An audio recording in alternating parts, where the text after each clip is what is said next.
Hola, ¿qué tal? Muy buen día. Bienvenidos a nuestra reunión virtual. Esta mañana vamos a seguir con el libro de los jueces. Seguimos en esta serie y ya vamos el día de hoy en el capítulo número 10.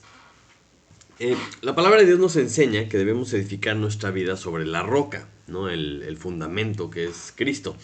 Y también muchas veces menciona que somos una edificación como iglesia, como haciendo la semejanza con un edificio.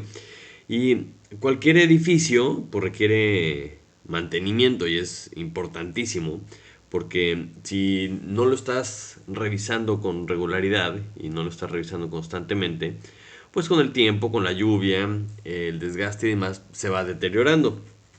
Y una de las señales más claras de que algo no está bien o de que algo está eh, mal, que hay algo que está problemado en el edificio, son las grietas. Es una de las formas más claras de ver que algo no está bien.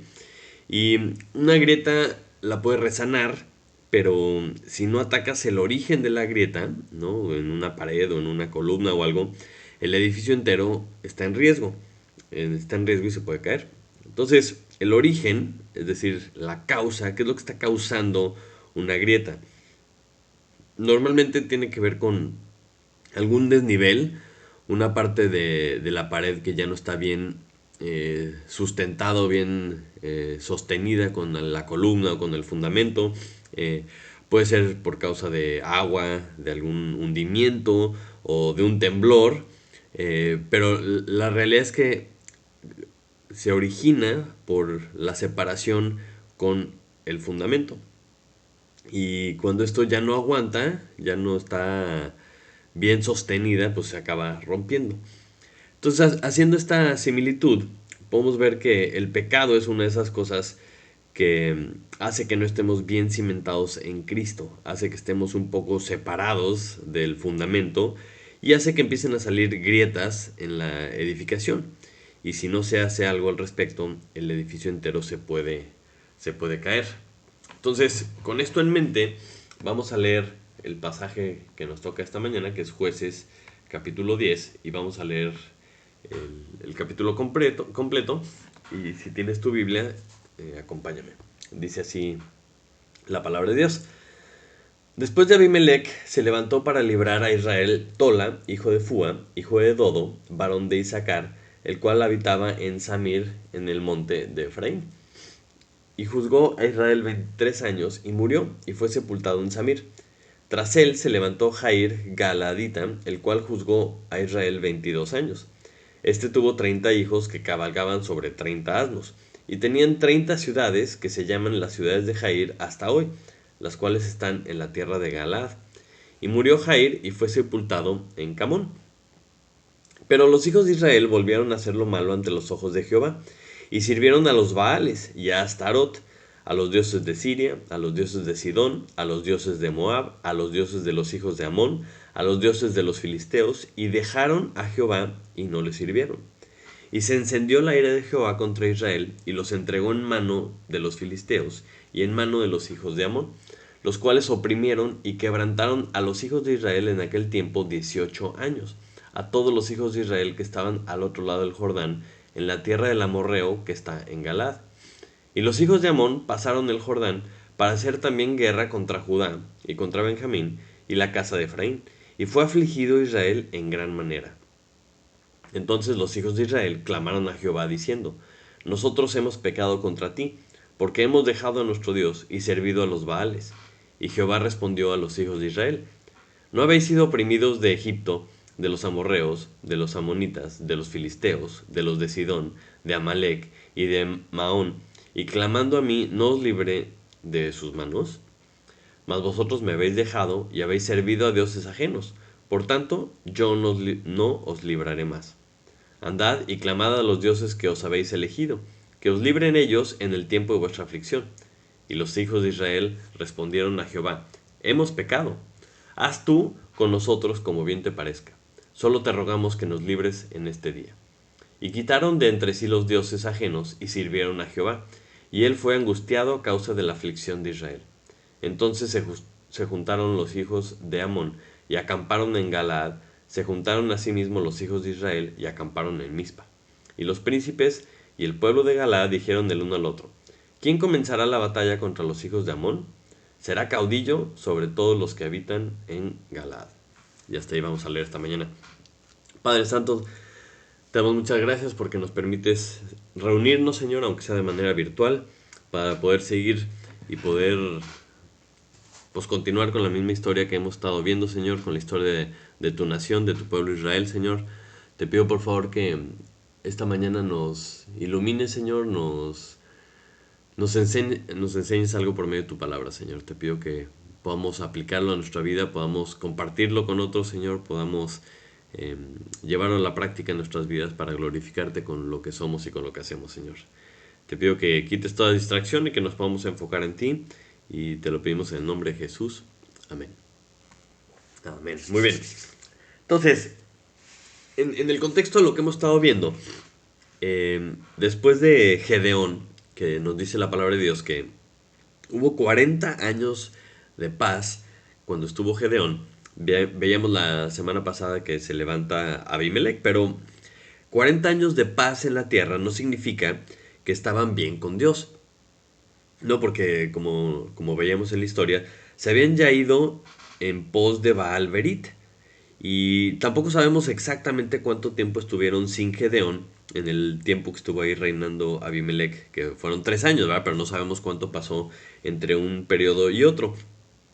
Y después de una vida pues intrascendente, que pues no pasó, como dicen, sin pena ni gloria, nada en la vida de Abimelech, Dios nos enseña ahora que vienen dos jueces y nos habla de un periodo de tiempo, y después vemos que Israel se vuelve a apartar de Dios. Entonces, esta mañana vamos a empezar con estos dos jueces en donde Dios los usa para tener, pues vamos a decir, orden, paz, tranquilidad por 55 años, ¿no? Del versículo 1 al versículo 5, Dios nos habla de Tola, que pues significa gusano, ¿verdad? Este varón de Isaacar que vivía en Samir, en el monte de Efraín, y dice que juzgó a Israel 23 años y ya, murió y fue sepultado. Y después nos menciona Jair, que significa él ilumina, ¿no? Y este cuate juzgó en Galad, y también nos dice un poquito más, nos dice que tuvo 30 hijos, que ¿no? Paseaban sobre 30 asnos, y que tenían 30 ciudades. Entonces Jair juzgó por 22 años a Israel. Entonces esto nos suma 45 años, muy buenos, ¿verdad? Muy buenos. Y Jair a lo mejor se comportó un poquito más como rey, ¿no? Otra vez con una descendencia muy grande, tenían ciudades, tenían, pues para tener 30 hijos también implica muchas cosas, ¿no? Pero básicamente son estos 5 versículos que son cortitos y nos dice que vivieron, que juzgaron y pues se murieron, y es todo lo que nos dice. Y pues a lo mejor no pasó mucho, tal vez no nos mencionan mucha emoción, muchas guerras, pero pues Dios nos menciona lo único que quería que supiéramos, ¿no? Estos 45 años bajo el cuidado y el orden de Dios, y entendemos que esto era la voluntad de Dios. Y muchas veces pensamos, ¿no? Que una vida sin sobresaltos, o una vida sin grandes batallas, sin grandes luchas, pues como que pudiera hasta sonar aburrida. Pero debemos entender que si estamos haciendo la voluntad de Dios, pues es una vida que vale la pena vivir. Y desde el punto de vista de Dios, es una vida que vale la pena mencionar. Lo único que hicieron fue juzgar a Israel, y sabemos que los jueces los ponía Dios. Entonces aquí sucedió algo que Dios quería, y es lo que Dios nos dejó en su palabra. Y muchas veces nosotros somos los que pensamos que lo que Dios quiere a lo mejor no es suficiente, o a lo mejor esto es aburrido, ¿no? Esto de hacer discípulos puede ser como que bueno, pero necesitamos algo más, necesitamos un poco más de emoción. Y normalmente cuando estamos hablando de más emoción, lo que estamos buscando es un poquito problemas, ¿no? Porque casi todas las historias que vemos en el libro de los jueces, por ejemplo, pues cuando hay más emoción y cuando hay más problemas, pues es cuando se alejaban de Dios. Entonces hay que tener cuidado con esto, ¿no? Y desde un punto de vista más global, como nación, también vemos que en estos 45 años pues simplemente salen dos jueces, juzgan a Israel y como todos las personas, ¿verdad? De la historia, excepto sus debidas excepciones, todos han nacido, vivido y morido, ¿verdad? Como dicen equivocadamente. Pero naces, te creces, reproduces y te mueres. Entonces, desde un punto de vista de nación, si ellos tenían la esperanza puesta en una sola persona, pues una persona no te puede sacar de tus problemas, una persona no te puede dar propósito más allá de una vida, ¿no? Cuando escoges a un hombre para seguir, cuando escoges a un hombre para que sea la solución de una nación, pues obviamente esa persona también se iba a morir. Y nos hace reflexionar un poco. Debe haber algo más importante que nuestra propia vida. Debe haber algo más importante que lo que lo que nosotros soñemos o algo, y eso más importante es el plan de Dios. Entonces, aquí viene en el versículo 6 encontramos un contraste, porque el versículo 6 empieza con la palabra pero, ¿no? Y ese pero pues es como el frijol en el arroz, ¿verdad? Porque estamos hablando de las personas que Dios había puesto, que estaban juzgando, que las cosas iban bien después del desastre que deja Abimelech, y el versículo 6 dice pero, como para que entendamos que todo iba bien hasta este momento y ahora empieza algo malo. Y dice, pero los hijos de Israel volvieron a hacer lo malo ante los ojos de Jehová. Y dices, oh, que la canción íbamos tan bien. Y empieza a hacer una lista de todo lo que hicieron. Porque dice, y sirvieron a los Baales y a Astarot y a los dioses de Siria, a los dioses de Sidón, a los dioses de Moab, a los dioses de los hijos de Amón y a los dioses de los filisteos. Y dices, o sea, qué impresionante. Se fueron tras todos los dioses que estaban a sus alrededores. Ahora sí, parece que estábamos peor que nunca. Y termina la lista diciendo, y dejaron a Jehová y no le sirvieron. Dejaron a Jehová y no le sirvieron. Entonces a mí esto pues no me deja de sorprender. Y creo que nos debería llamar mucho la atención. ¿Por qué Dios es tan repetitivo? ¿Y por qué la Biblia nos repite tantas veces, o sea, la misma cosa? Y claro que tiene que ver por nuestra terquedad, ¿verdad? Claro que es porque Dios sabe que constantemente estamos haciendo lo mismo todos nosotros. Y dice el versículo 7, y se encendió la ira de Jehová contra Israel. Pues claramente, ¿verdad? Si lo dejan de servir y no solo eso, sino que se van con dioses ajenos, ya sabemos que era lo que siempre pasaba, ¿no? Porque empiezan a servir a dioses ajenos, esto pues provoca la ira de Dios y la consecuencia pues es que los entregaba en manos de sus enemigos. Entonces enciende la ira de Jehová contra Israel y los entrega en manos de los filisteos y en manos de los hijos de Amón. Entonces, ya tenemos suficientes ejemplos de todo lo que ha pasado desde que salieron de Egipto hasta ahorita para decir, bueno, pues ¿qué esperaban? ¿Qué esperaban que iba a pasar si se alejaban?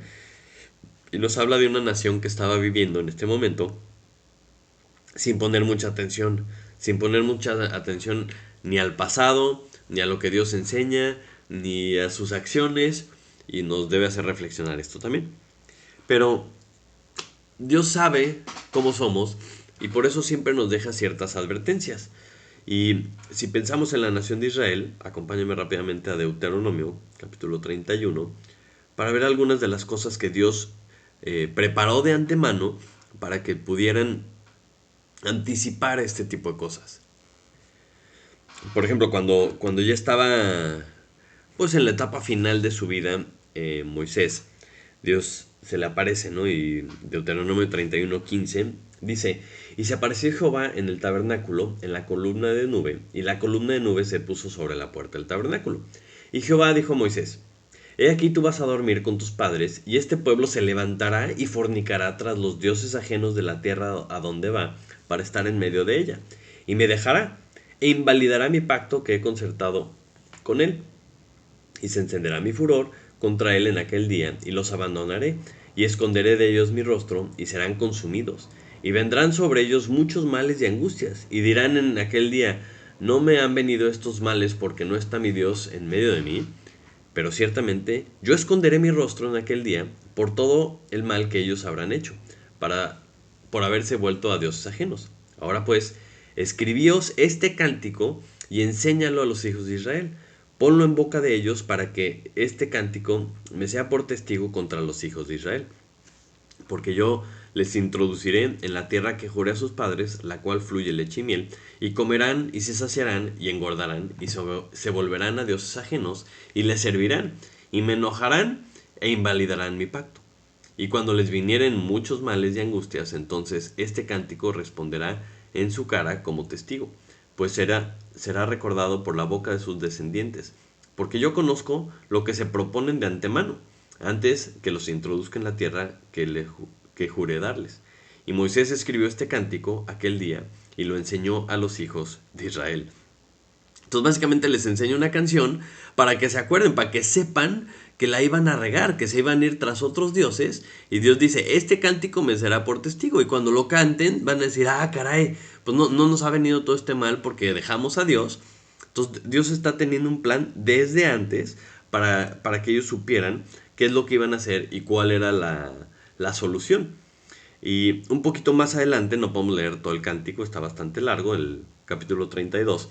Pero el versículo 16 y 18 menciona algo que nos llama la atención. Dice, le despertaron a celos con los dioses ajenos, lo provocaron a ira con abominaciones, sacrificaron a los demonios y no a Dios, a dioses que no habían conocido, a nuevos dioses venidos de cerca, que no habían temido vuestros padres. De la roca que te creó te olvidaste, te has olvidado de Dios, tu creador. ¿No? Este pedacito del cántico, o sea, le está diciendo a Dios, lo estás cantando para que te acuerdes el momento que lo estés haciendo y digas, ¿cómo es posible que Dios ya sabía? ¿Cómo es posible que Dios había anticipado esto? Entonces, al enseñarle este cántico a la nación de Israel, ellos ya también iban a saberlo. Dios se los había dicho, iba a estar escrito. Y había cánticos que se tenían que saber y tenían que enseñar de generación en generación, ¿no? Como la misma escritura, para que se acordaran y para tratar de evitar que esto pasara. Y como está escrito, pues cualquiera que lo leyera y tuviera sabiduría diría, oye, no hay que hacer esto, ¿verdad? Para eso Dios nos dejó esto. Y no solo pasa en la vida de Moisés, sino que también lo vemos al final de la vida de Josué, en el capítulo 23 del libro de Josué, versículos 15 y 16. Dice, pero así como ha venido sobre vosotros toda palabra buena de Jehová vuestro Dios, que Jehová vuestro Dios os había dicho, también traerá Jehová sobre vosotros toda palabra mala, hasta destruiros de sobre la buena tierra que Jehová vuestro Dios os ha dado. Si traspasareis el pacto de Jehová vuestro Dios que él os ha mandado, yendo y honrando a dioses ajenos, e inclinándoos a ellos, entonces la ira de Jehová se encenderá contra vosotros, y pereceréis prontamente de esta buena tierra que él os ha dado. ¿No? Y el versículo 24 continúa todo este discurso que le está dando Josué antes de morir. Y el versículo 5 es el pasaje muy famoso de Josué. Dice, y si mal os parece servir a Jehová, escogeos hoy a quien sirváis. Si los dioses a quienes sirvieron vuestros padres cuando estuvieron al otro lado del río, o a los dioses de los amorreos en cuya tierra habitáis, pero yo y mi casa serviremos a Jehová. Otra vez, ¿no? Dejando este legado de decir, a ver, o sea, yo ya me voy, no voy a ser responsable de lo que ustedes decidan, sino que ustedes tienen que decidir a quién van a servir. No, yo y mi casa serviremos a Jehová, pero queda la pelota en su cancha, a quién van a decidir seguir. Y este tipo de advertencias lo encontramos a lo largo de toda la Biblia, precisamente para que nosotros, al leerlas, pensemos, oye, si aplicaba para ellos, pues seguramente también aplica para mí.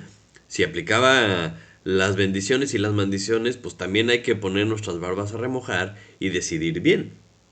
Entonces, a pesar de todas las advertencias que vemos en la Biblia, a pesar de toda la historia, vemos que ahora en Jueces, ahora están probablemente peor que nunca. Porque no solo escogieron a un dios y Dios se enojó, sino que habían escogido a todos los dioses ajenos de todos sus alrededores. Y pensamos a lo mejor que para estas alturas ya deberían ser expertos en identificar la situación, en anticipar, a ver, ¿qué es lo que pasa cuando nos alejamos de Dios? Pues nos va mal, entonces pues vamos a decidir bien, vamos a hacer Vamos a juntar a los ancianos y decir, oigan, pónganse las pilas, ¿verdad? Vamos a concentrarnos en servir a Dios, que los levitas hagan su trabajo, pero no. Entonces, cada vez que cambiamos de capítulo vemos que vuelve a caer Israel. Y esto nos debe de servir como enseñanza, porque si Israel caía constantemente, pues quiere decir que nosotros también caemos constantemente. Y por eso Dios lo repite tantas veces, para que el que lea entienda, para el que lea empiece a pensar y meditar en su vida y diga, bueno, yo no quiero ser así, ¿verdad? Y si me acompañas a Isaías capítulo 30, versículo 9,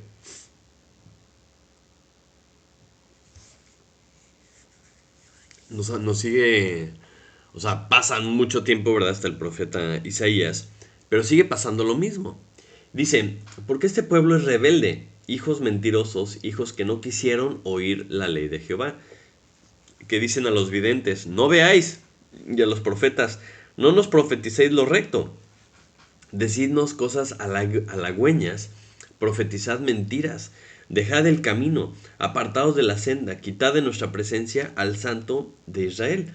Por tanto, el Santo de Israel dice así, porque desechasteis esta palabra y confiasteis en violencia y en iniquidad, y en ello os habéis apoyado, por tanto, os será este pecado como grieta que amenaza ruina, extendiéndose en una pared elevada, y cuya caída viene súbita y repentinamente, y se quebrará como se quiebra un vaso de alfarero, que sin misericordia lo hacen pedazos, tanto que entre los pedazos no se halla tiesto para traer fuego del hogar o para sacar agua del pozo.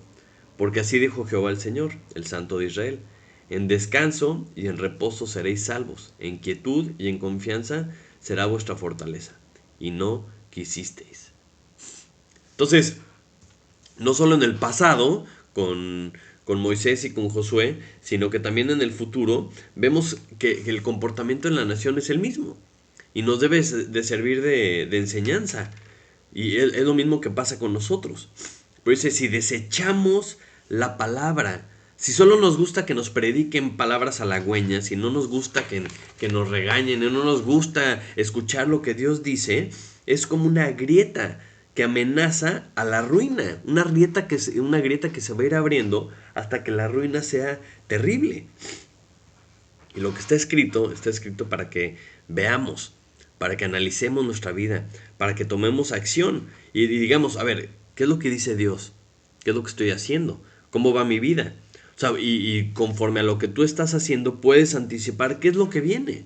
¿Vienen problemas? ¿Viene la ira de Dios? O no importa, no pasa nada, yo puedo hacer lo que yo quiera. Pero todo comienza desechando la palabra de Dios. En el momento que la nación de Israel no puso atención a la palabra de Dios, estas son las consecuencias. Y nosotros, en el momento que desechemos la palabra de Dios, vamos a acarrear las consecuencias que la misma palabra de Dios nos dice. Entonces, si regresamos a nuestro pasaje de Jueces capítulo 10 y seguimos con el versículo 7, que Jehová los entrega en manos de los filisteos y en manos de los de Amón, dice, los cuales oprimieron y quebrantaron a los hijos de Israel en aquel tiempo 18 años, a todos los hijos de Israel que estaban al otro lado del Jordán, en la tierra del amorreo, que está en Galaad. Entonces, esta tierra es la que está, digamos, del lado este del Jordán, del lado lejano del mar Mediterráneo, y podríamos pensar que la nación de Israel dijo, bueno, pues nada más están en las afueras, no está yendo tan mal. Pero así funciona el enemigo. Empieza a carcomer, ¿verdad? Empieza a carcomer las orillas y empieza a avanzar y avanzar y empiezan a tomar fuerza y se empiezan a extender. Y el versículo 9 dice que los hijos de Amón pasaron el Jordán para hacer también guerra contra Judá, contra Benjamín y contra la casa de Efraín. Y fue afligido Israel en gran manera. Entonces a lo mejor piensas que puedes tener, pues no sé, a lo mejor un pecadito controlado, que no afecta mucho, que está, vamos a decir, a las afueras, que no se ve mucho, pero, o sea, Dios no está contento con ningún tipo de pecado.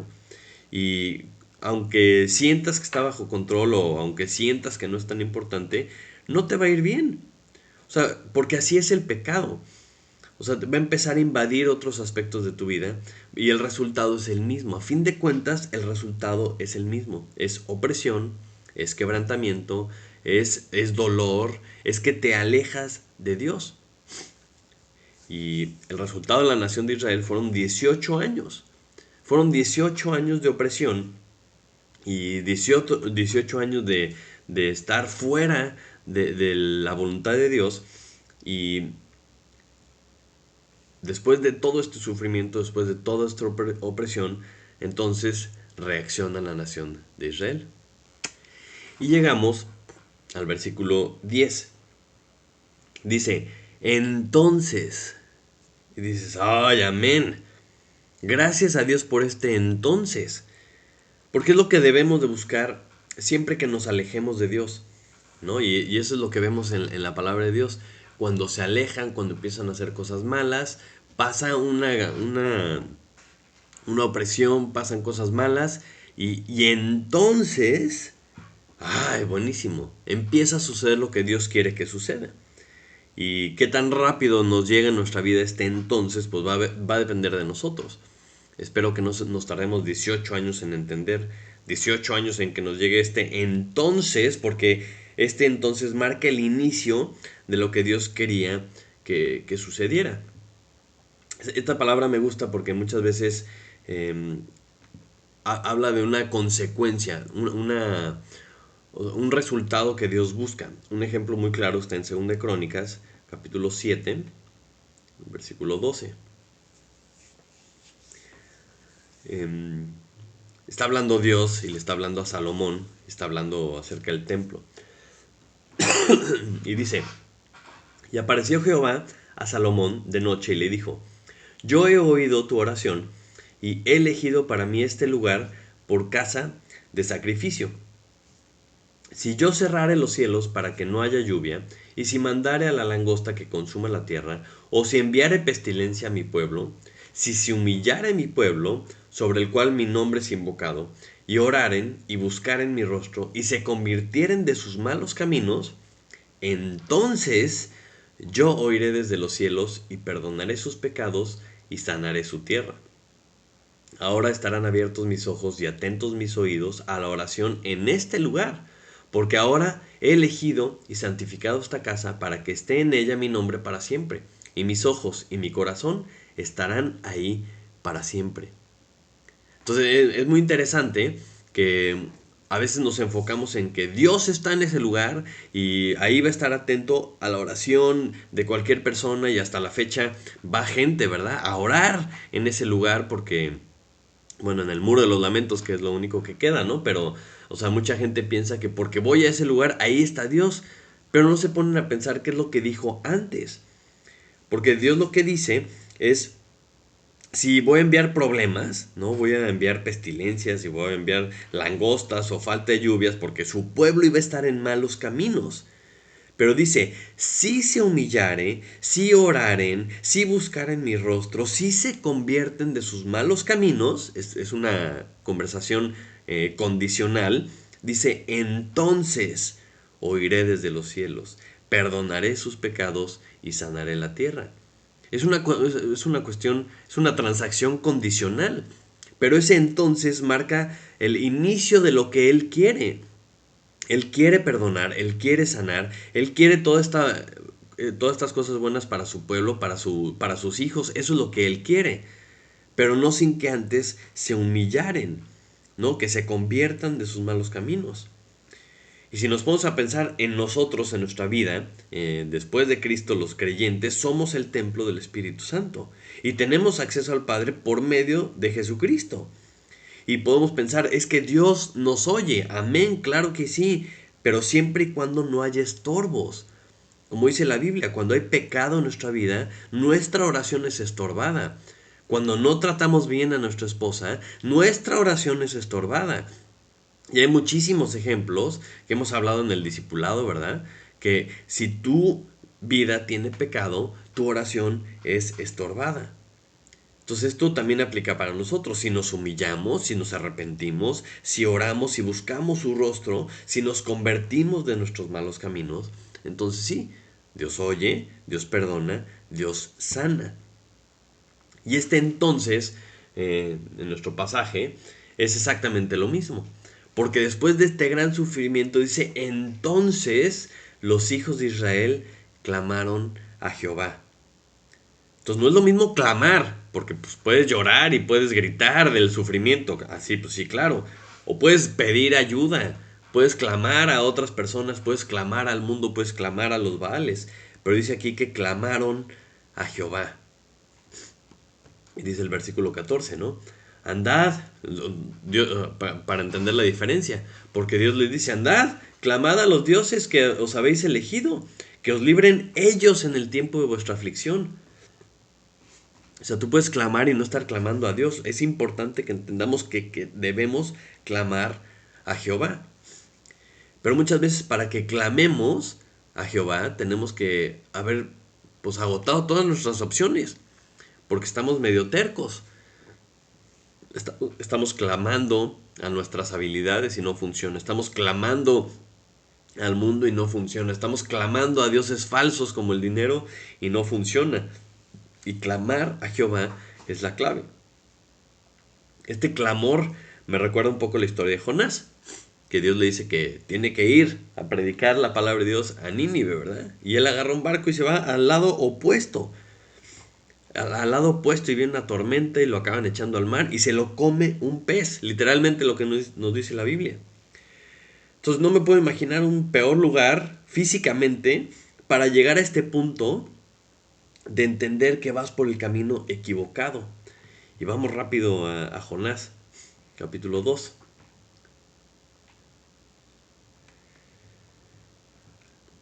Desde el principio de este capítulo vemos que Jonás ora a Jehová y dice, desde el seno del Seol clamé y mi voz oíste. Y en el 7 dice, cuando mi alma desfallecía en mí, me acordé de Jehová, y mi oración llegó hasta ti en tu santo templo. Los que siguen vanidades ilusorias, su misericordia abandonan. Mas yo, con voz de alabanza, te ofreceré sacrificios, pagaré lo que prometí, la salvación es de Jehová. Y mandó Jehová al pez, y vomitó a Jonás en la tierra. Entonces, él entendió en este momento, ¿verdad? Cuando está en el peor momento que te puedes pensar en la vida, dice vanidades ilusorias, o sea, los que siguen vanidades ilusorias abandonan su misericordia. Su misericordia. Entonces, ya que se lo traga el pez, se da cuenta que estaba siguiendo vanidades ilusorias. O sea, hasta ese momento se dio cuenta que estaba haciendo berrinche, que estaba haciendo algo que no convenía. Dices, híjole, no puede ser lo tardado, o sea, lo que se tardó Jonás. Y luego reconoce que la salvación es de Jehová. Y piensas, híjole, hay pocos personajes en la Biblia que parecen más necios que Jonás, ¿verdad? Porque se tuvo que morir para clamar. Se tuvo que morir literalmente para que reaccionara. Y me hace pensar, bueno, ¿qué hará falta en nuestra vida para que lleguemos a este punto de clamar a Dios?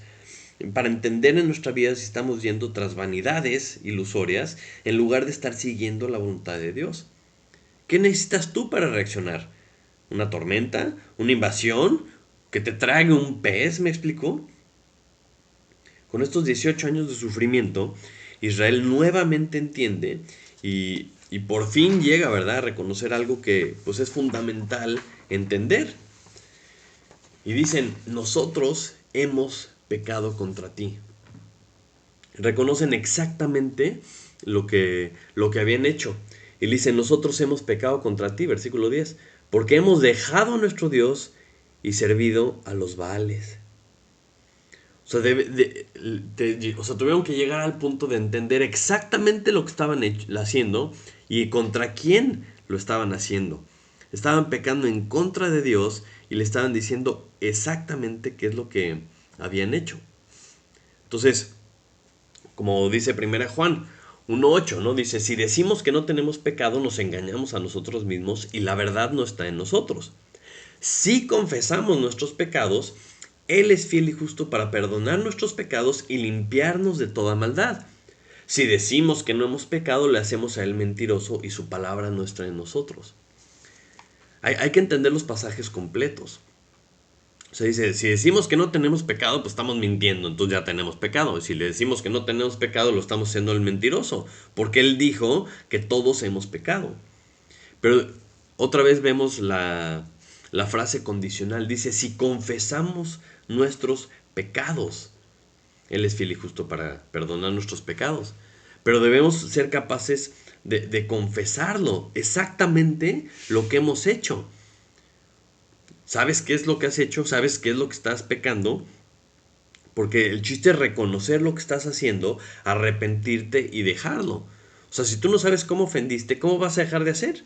Ay, perdóname si te ofendí. Ah, pues eso no es un perdón de veras, porque no le estás diciendo en qué. O sea, si tú no sabes qué es lo que estás haciendo, lo vas a seguir haciendo. Cuando tú confiesas tu pecado, no es decir, Señor, he pecado. No, Señor, he hecho esto en contra de ti. Entonces, si eres específico, entonces sí puedes mostrar el arrepentimiento. Sabes exactamente qué es lo que te arrepientes de hacer.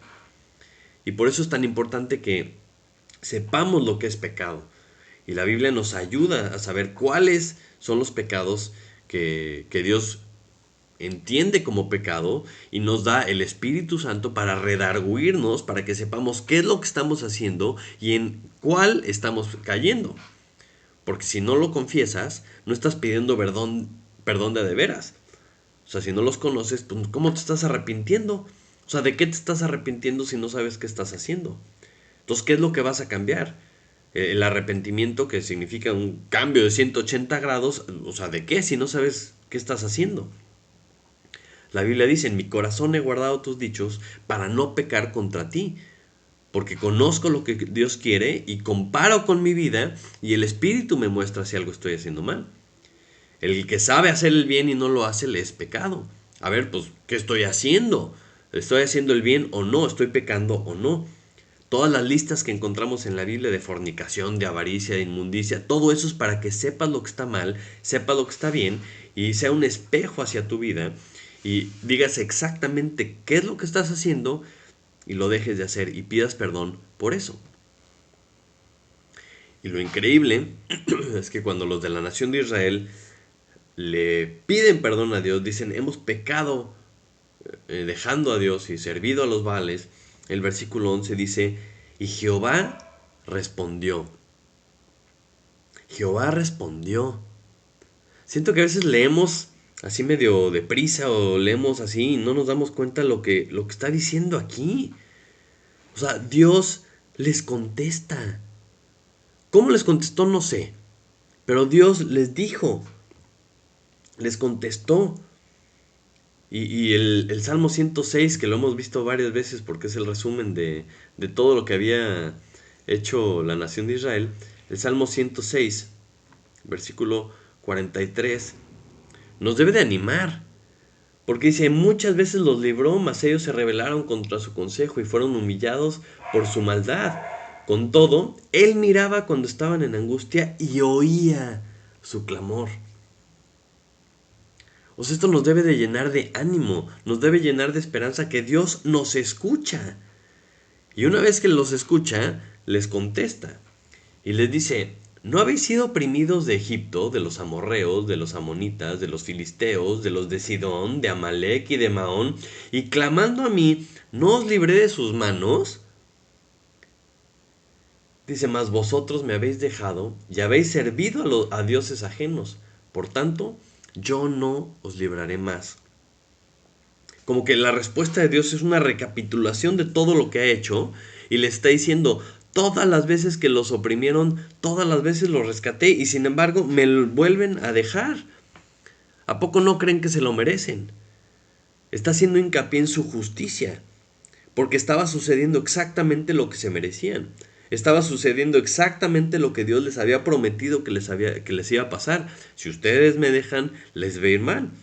Y entonces Dios siempre empieza por recordarles, recapitulando la justicia, para que no se les olvide.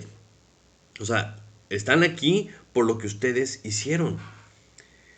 Y también les está recalcando esto para que entiendan que si los libra va a ser por su misericordia, no por merecimiento.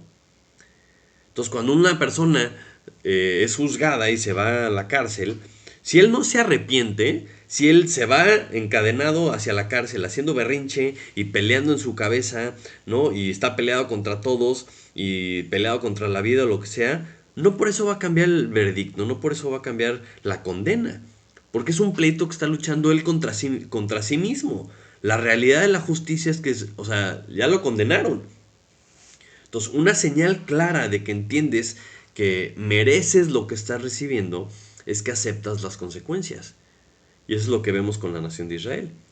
Porque los hijos de Israel respondieron, versículo 15, a Jehová y le dicen, hemos pecado, haz tú con nosotros como bien te parezca.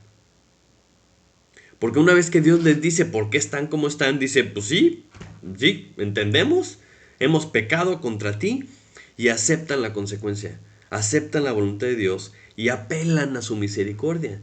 Porque le dicen, solo te rogamos que nos libres en este día. Te rogamos así, sabiendo, ¿no? O sea, saben que se lo merecen, pero dicen, estamos en tus manos. Y nuestras acciones hablan. O sea, ¿cómo sabemos que ellos están hablando en serio? Por lo que dice el versículo 16. Dice, y quitaron de entre sí los dioses ajenos y sirvieron a Jehová. Entonces, reconocen que están en este problema porque ellos se metieron ahí, reconocen que Dios es justo, apelan a su misericordia, pero ponen manos a la obra. Se deshacen de sus dioses y se ponen a servir a Jehová. Y después, con todo lo que viene, pues afrontan las consecuencias con valentía, porque dice, entonces se juntaron los hijos de Amón y acamparon en Galad, es decir, se juntan los ejércitos para arrasarlos, ¿verdad? Y asimismo se juntaron los hijos de Israel y acamparon en Mizpa, o sea, bueno, pues vamos a tener que ir a la guerra con los hijos de Amón, pues ni modos, ¿verdad? Y su fe iba a ser puesta a prueba inmediatamente, porque, o sea, con este ejército que se está formando, o sea, no hay nada más inminente que una consecuencia así. O sea, Dios te dice, pues es que estás en este problema porque me dejaste. Paso siguiente, se junta el ejército y pues ahí está la consecuencia. Pero como vamos a ver la semana que entra, el rescate de Dios, la respuesta de Dios, viene después de que la nación reconoce, después de que se humilla, después de que reconoce su pecado y acepta el merecimiento de las consecuencias. Y por eso el libro de los jueces nos debe de recordar tanto y de tantas formas lo que hizo Jesucristo, ¿no? Porque ese juez, ese libertador, es un cuadro de Jesucristo en nuestras vidas. Por eso es tan importante que cuando compartamos el Evangelio, lo compartamos completo. Porque sin el Evangelio completo, no hay un verdadero arrepentimiento. O sea, por eso decimos, a ver, por cuanto todos pecaron y están destituidos de la gloria de Dios, es lo que dice la Biblia. Para que la gente que escuche el mensaje entienda que esto es un problema de todos. Todos pecaron y están destituidos de la gloria de Dios.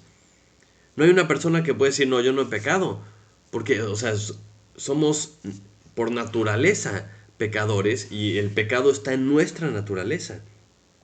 Y encima la Biblia nos dice que la paga del pecado es la muerte, esa separación eterna de Dios. Entonces, así es como entiendes el verdadero problema en el que estamos. O sea, ¿cómo llegamos a este entendimiento? Bueno, ahí sí depende de la dureza del corazón. Habrá muchas personas que digan, no, pues yo no creo esto, va, pues así les va a ir en la vida. Así les va a ir en la vida porque Dios está constantemente demostrándose, constantemente mostrándole a la gente quién está en control. Y si tú quieres vivir una vida alejada de Dios y si tú quieres vivir una vida sin considerar a Dios, Dios te va a estar llamando, te va a estar tocando a la puerta, te va a estar diciendo, hey, aquí estoy, hasta que te des cuenta. Entonces, dependiendo de la dureza de nuestro corazón, ¿no? Y de lo que Dios permita a nuestro alrededor, va a llegar el punto en donde pues, te das cuenta, ¿verdad? Que necesitas a Dios. O híjole, o sea, esto como que no puede ser así. O vas a llegar a un momento en que tienes que clamar y la única opción que te queda es clamar hacia arriba. Y cuando te das cuenta de esto, ves las dos opciones, ves las dos alternativas. Es Dios, su amor, su plan, su salvación. o una alternativa justa e inevitable, que es una eternidad separada de Dios en el infierno. Entonces, cuando esto ahora sí que te entra en el corazón, lo entiendes, entonces ahora sí aceptas y entiendes la justicia, porque solo nos queda entregarnos en sus manos, entregarnos a la voluntad de Dios y decir, híjole, yo no me puedo salvar solo, ¿qué es lo que puedo hacer? Y ahí es donde entra el plan de Dios y dice, escucha lo que yo te tengo que decir. Si tú crees en Jesucristo, eres salvo. Porque tú al creer lo que Él está diciendo, estás reconociendo que Dios es justo, pero solamente puedes tener salvación por medio de Él. El único que te puede perdonar es Él. Y tienes que arrepentirte, tienes que creer en Jesucristo, aceptar este regalo que Él te da para poder ser salvo. Entonces, hasta que tú no entiendes, hasta que no te entra en la cabeza, en el corazón, no puedes valorar el regalo que Dios tiene para ti. O sea, hasta que no entiendes el castigo, hasta que no entiendes la dimensión de la justicia, no te humillas y dices, yo no puedo solo, necesito de Él. Por eso Dios dice que por gracia somos salvos por medio de la fe. Dice, y esto no de vosotros, pues es don de Dios, no por obras para que nadie se gloríe. O sea, no hay algo que tú puedas hacer para obtener la salvación. Es por gracia, por medio de la fe. Y es un regalo de Dios. Para que Él sea el que se lleve la gloria y no tú. No tus acciones, no tu bondad, no tu gran carisma, no. Tú tienes que entender la justicia de Dios y aceptar su regalo, aceptar su misericordia para que esa salvación aplique para ti. Por eso la importancia del evangelio completo. Y no minimizarlo, no suavizarlo, no blanquearlo, ¿verdad? Simplemente con los beneficios, porque si no, no aplica la salvación si tú no entiendes el juicio primero. Si no entiendes que a ti, o sea, te mereces ese castigo. Y este pasaje nos muestra mucho de cómo es Dios. Nos muestra un Dios justo, nos muestra un Dios que año tras año, generación tras generación, se la pasó advirtiéndoles de que qué iba a pasar si se alejaban de Él. Pero también nos habla de un Dios que tiene sentimientos. El versículo 16 dice, y Él fue angustiado a causa de la aflicción de Israel. O sea, Él es un Dios justo y tiene que hacer lo que tiene que hacer porque es el juez. Pero no significa que no sienta. No significa que no siente también como padre el dolor de castigar a su nación, de castigar a un hijo, ¿no? Y Dios tiene emociones y Cristo tuvo emociones, pero la diferencia es que Él no es controlado por sus emociones porque es Dios. Nosotros muchas veces pecamos porque somos controlados por las emociones y no nos guiamos por la justicia, no nos guiamos por la verdad, no nos guiamos por lo que Dios dice, sino que nos entregamos a las emociones. Dios tiene emociones, pero no es controlado por ellas para pecar. Por eso Hebreos 4:15 nos habla de este sumo sacerdote, este Jesucristo. Dice, porque no tenemos un sumo sacerdote que no pueda compadecerse de nuestras debilidades, sino uno que fue tentado en todo según nuestra semejanza, pero sin pecado. O sea, Él sí nos entiende, se compadece de nosotros, pero también nos hace responsables por nuestras acciones y nuestras decisiones. Nos pone las cosas claras, nos dejó todo escrito para que en cualquier momento tú abras la Biblia y veas lo que Él te está diciendo. Y ya es tu decisión si le haces caso o no. Y me encanta porque en este pasaje nos recalca cómo es Dios. Él sabe de antemano lo que vamos a hacer, sabe que la vamos a regar, pero tiene un plan. Y ese plan está disponible para todo el que lee, el que cree y el que actúa sobre eso.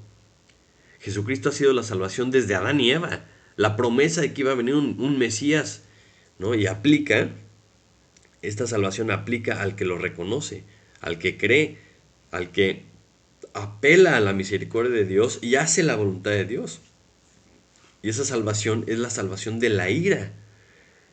Entonces, si tú estás pensando en un edificio, no va a haber grietas si no está ni siquiera empezada la construcción. Tu vida tiene que estar edificada sobre él para que empiece a haber un edificio. Lo primero es el fundamento y después empiezas a edificar tu vida sobre él. Reconoces que hay pecado, reconoces que hay salvación, entonces clama a Él. Pero este principio no solamente aplica para el nuevo creyente o para la persona que está buscando un fundamento, porque estar en Él es la clave de la vida. Estar anclado al fundamento es la clave para poder vivir en esta vida, porque todos batallamos con el pecado por la naturaleza pecaminosa que tenemos. Pero el chiste es que regreses a Él, que te mantengas pegado en Él, porque si no, entonces sí van a aparecer grietas. Y esas grietas son causadas por el pecado. O sea, si tú estás edificado sobre Jesucristo, ese pecado empieza a generar grietas porque te empiezan a separar de Él. Y esas grietas no solamente generan un peligro para nuestra propia vida, en donde podemos arruinar nuestra vida, arruinar nuestra familia, arruinar nuestro trabajo, sino que también ponemos el edificio, que es la iglesia, en riesgo. La Biblia dice que presentemos nuestro cuerpo como sacrificio vivo, santo, agradable a Dios, porque ese es nuestro culto racional. Si tú sacrificas tu vida para otros dioses, estás cayendo en esto. Si tú estás dedicando tu vida para otras cosas, estás cayendo en esto. Cualquier pecado que tú estés permitiendo, aunque sea a las afueras, tienes que considerar tu vida. Tienes que decir, a ver, este pecado se puede convertir en una grieta, puede convertirse en un hueco entre mi vida y Jesucristo y va a haber problemas. Entonces, cuando tú veas una grieta, cuando tú veas el más mínimo síntoma en tu vida, tienes que atacar el origen. O sea, no solo es resanar las grietas y que nadie las vea, porque esa grieta sigue ahí. El chiste es rellenar o resanar desde el origen la grieta para que no arruine todo. Entonces, debemos de tener esta actitud delante de Dios de que nos muestre nuestro pecado. Si hay algo que está oculto en mi corazón, si hay algo que estoy haciendo mal, si hay algo que no te gusta, Señor, muéstramelo. Muéstramelo para que lo pueda dejar, lo pueda reconocer, lo pueda confesar, pueda, ¿no?, declarárselo a Dios. Señor, perdóname por esto, he pecado contra ti, ayúdame a cambiar. O sea, Dios quiere que escudriñemos todo nuestro ser. Y no podemos decir, bueno, de esta orillita de por acá está escondida y ahí es donde me permito estos pecados. No, no, no. Porque el pecado crece, el pecado toma el control de tu vida, el pecado arruina. Acuérdense que lo que Satanás quiere es hurtar y matar y destruir. O sea, no puedes decir, bueno, no pasa nada, lo tengo bajo control. Entonces, cuando tú reconoces el pecado, clama a Él. Pon manos a la obra, cambia las cosas, deja atrás las cosas, sirve a Dios, rompe los ídolos. Afronta las consecuencias del pecado con valentía y espera la ayuda de Dios para que puedas ver su grandeza, para que puedas creer más, para que tu fe aumente y sobre todo para que tu parte en el ministerio, para que tu parte en la iglesia no solo te quedes fuera, sino que no afectes el funcionamiento del cuerpo. Porque solamente si todos los miembros de la iglesia estamos en santidad, estamos constantemente reparándonos, reparando nuestro pecado, confesando nuestro pecado, si estamos limpios, si estamos puros, como iglesia, como cuerpo, vamos a poder seguir trabajando. Acompáñame a orar. Padre Santo, te damos muchas gracias por tu palabra, Señor.